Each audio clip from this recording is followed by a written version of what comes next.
ஆளும் தேசிய ஜனநாயக கூட்டணியின் குடியரசு துணைத் தலைவர் வேட்பாளராக தேர்வு செய்யப்பட்டுள்ள சி.பி. ராதாகிருஷ்ணன் கல்லூரி காலத்திலேயே தேச வளர்ச்சியின் மிகவும் ஆர்வமாக இருந்தார் என தூத்துக்குடியில் உள்ள அவரது கல்லூரி தோழர்கள் தெரிவித்துள்ளனர். இது குறித்த ஒரு செய்தி தொகுப்பை தற்பொழுது பார்க்கலாம்.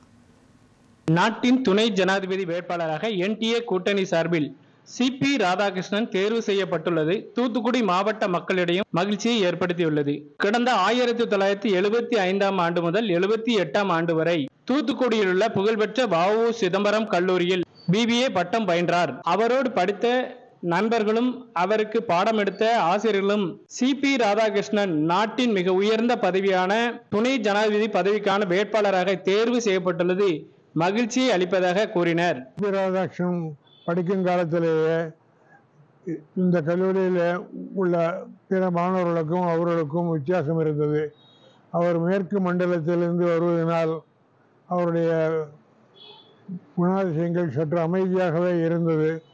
உள்ளூர் மாணவர்களுக்கு ஒரு புரட்சிகரமான ஒரு நிகழ்ச்சி அன்றன்று நடக்க வேண்டும், நடந்தால்தான் அன்றைக்கு அவர்களுக்கு பாடம் கற்ற மாதிரி இருக்கும். ஆனால் சற்று மாறான நிலையிலே அவருக்கு மனநிலை இருந்ததுனால அவருக்கு சொல்லிக் கொடுப்பதற்கு ஈஸியாக இருந்தது.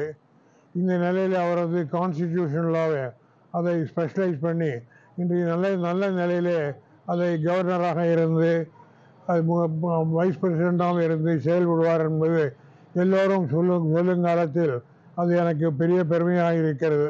துணை ஜனாதிபதி வேட்பாளர் திரு சி.பி. ராதாகிருஷ்ணன் அவர்கள் என்னோடு தூத்துக்குடி வ.உ.சி. கல்லூரியில் 75-72 ஆண்டு BBA என்னுடன் படித்தவர்.